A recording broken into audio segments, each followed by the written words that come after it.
ಎಲ್ಲರಿಗೂ ನಮಸ್ಕಾರ. ಗುರುಬ್ರಹ್ಮ ಗುರು ವಿಷ್ಣು ಗುರುದೇವ ಮಹೇಶ್ವರ ಗುರು ಸಾಕ್ಷಾತ್ ಪರಬ್ರಹ್ಮ ತಸ್ಮೈ ಶ್ರೀ ಗುರುವೇ ನಮಃ. ತಂದೆಗೂ ಗುರುವಿಗೂ ಒಂದು ಅಂತರವುಂಟು, ತಂದೆ ತೋರುವನು ಸದ್ಗುರುವ, ತಂದೆ ತೋರುವನು ಸದ್ಗುರುವ ಗುರುರಾಯ, ಬಂಧನವ ಕಳೆವ ಸರ್ವಜ್ಞ ಎಂಬ ಮಾತಿನಂತೆ ನಮ್ಮ ಬದುಕಿಗೆ, ನಮ್ಮ ಬಾಳಿಗೆ ಬೆಳಕಾದವರು ನಮಗೆ ಕಲಿಸಿದಂಥ ಗುರುಗಳು. ನಾವು 48 ಜನ ವಿದ್ಯಾರ್ಥಿಗಳು 1990-91ನೇ ಸಾಲಿನಲ್ಲಿ ಚಿತ್ರದುರ್ಗದಲ್ಲಿ BEd ಕಾಲೇಜಿನಲ್ಲಿ ಹಿಂದಿ BEd ಮಾಡ್ತಾಯಿದ್ವಿ. ಆಗ ನಮಗೆ ಗುಲಾಬ್ ಸಿಂಗ್ ಎಂಬ ಒಬ್ಬ ಗುರುಗಳಿದ್ದರು. ಅವರು ಎಷ್ಟು ಶಿಸ್ತುಬದ್ಧವಾದ ಜೀವನ ನಡೆಸಿದರು ಅಂತಂದರೆ, ಬಹುತೇಕ ನಾವು ಅವರಿಂದ ಶಿಸ್ತನ್ನು ಅಲ್ಪ ಸ್ವಲ್ಪ ನಾವೇನಾದರೂ ಶಿಸ್ತನ್ನು ನಾವು ಕಲ್ತ್ಕೊಂಡಿದ್ದು ಅಂದರೆ ಅದು ಗುಲಾಬ್ ಸಿಂಗ್ ಅವರಿಂದ. ಅವರು ನಮಗೆ ಹಿಂದಿ ಉಪನ್ಯಾಸ ಮಾಡ್ತಾಯಿದ್ರು.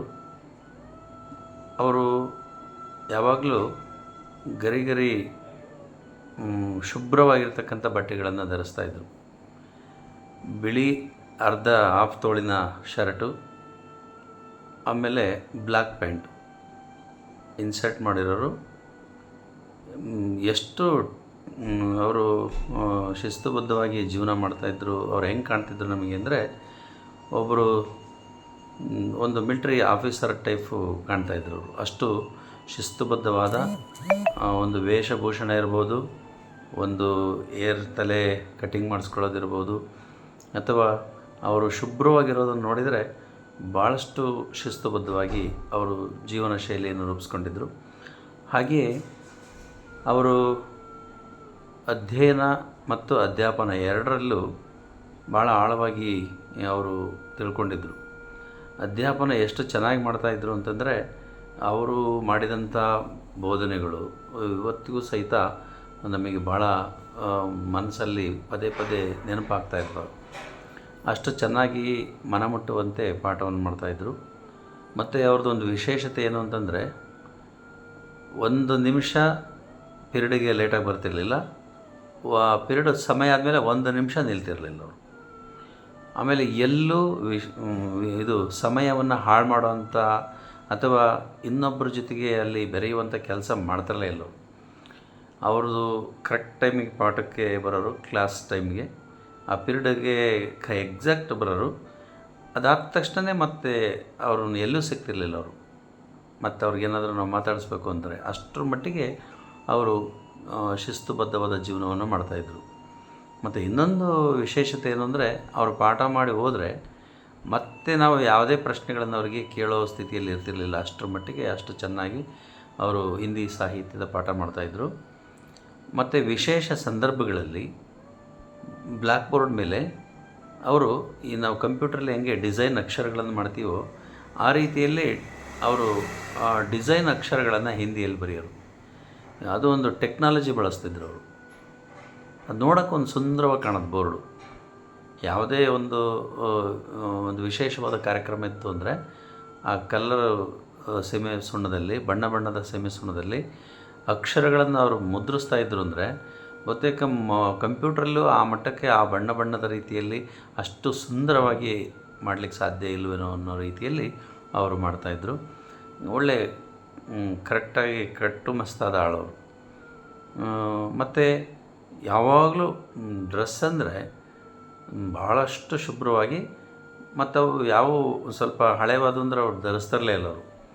ಅವರು ಹೇಗೆ ಕಾಣ್ತಿದ್ದಂದರೆ, ಈಗ ಹೊಸ ಡ್ರೆಸ್ಸನ್ನು ಹೊಲಿಸ್ಕೊಂಡು ಧರಿಸ್ಕೊಂಡು ಬಂದಿದ್ದಾರನೋ ಅನ್ನೋ ರೀತಿಯಲ್ಲಿ ನಮಗೆ ನಮ್ಮ BEd ಆರಂಭದಿಂದ ಕೊನೆಯವರೆಗೂ ಅವರು ಅದೇ ರೀತಿ ಕಾಣ್ತಿದ್ರು.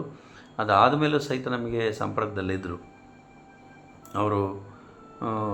ಅವರ ಭಾಷೆ ಮತ್ತು ಅವರ ವ್ಯವಹಾರದ ಜ್ಞಾನ ಅವೆಲ್ಲವೂ ನಮಗೆ ಒಂದು ರೀತಿ ರೋಮಾಂಚನಗೊಳಿಸ್ತಿದ್ವು.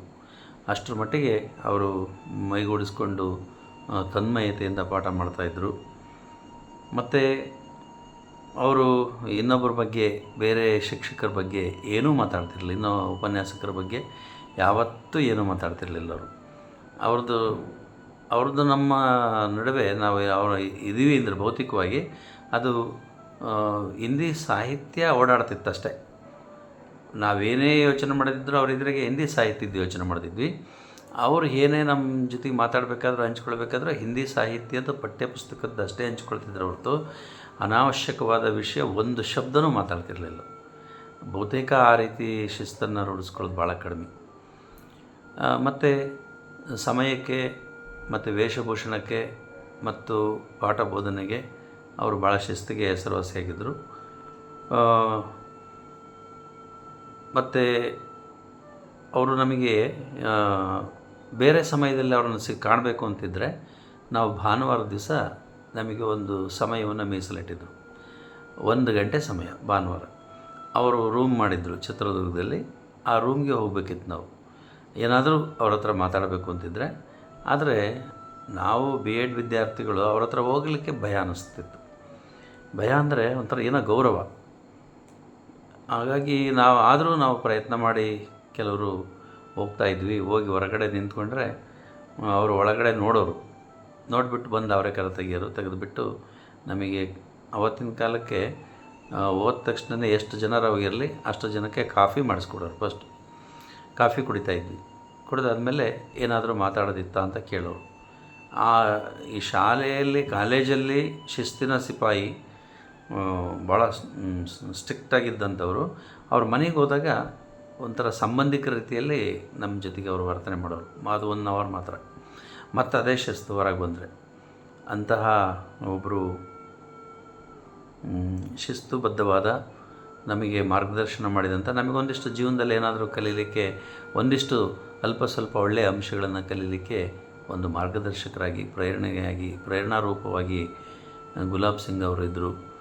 ನಮ್ಮ ಆದರಣೀಯ ಗುರುಗಳು ಗುಲಾಬ್ ಸಿಂಗ್ ಅವರು ಈಗ ಅನಾರೋಗ್ಯಕ್ಕೆ ಒಳಗಾಗಿ ಅವರಿಗೆ ತೀವ್ರತರವಾದ ಕಾಯಿಲೆಯಿಂದ ಅವರು ಇಹಲೋಕ ತ್ಯಜಿಸಿದರು.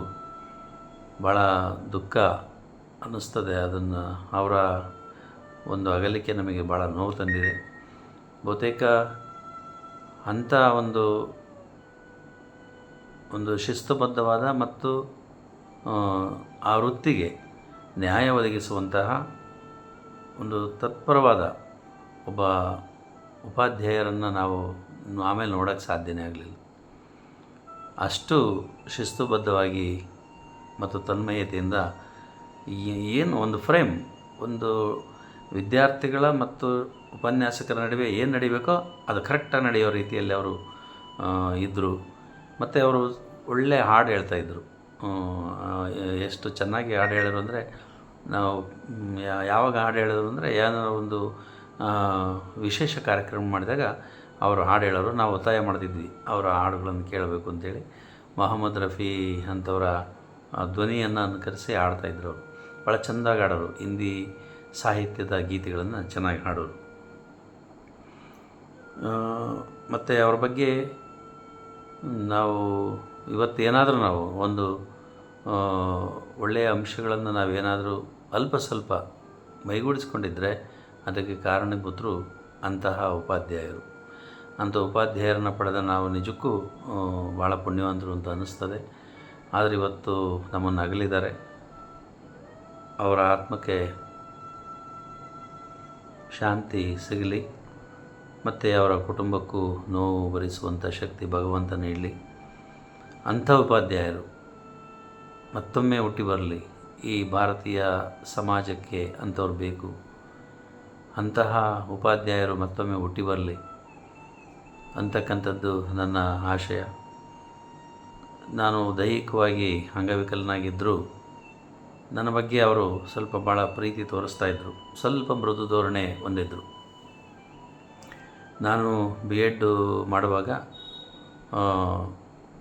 ಏನೋ ಗೊತ್ತಿಲ್ಲ ನಮಗೆ, ಎಲ್ಲ ಉಪನ್ಯಾಸಕರು ಭಾಳ ಪ್ರೀತಿ ಮಾಡ್ತಾಯಿದ್ರು.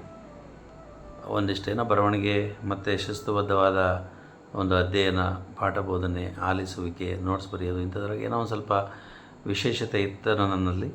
ಅದಕ್ಕೆ ಅವರೆಲ್ಲ ಪ್ರೀತಿ ಮಾಡ್ತಾಯಿದ್ರು.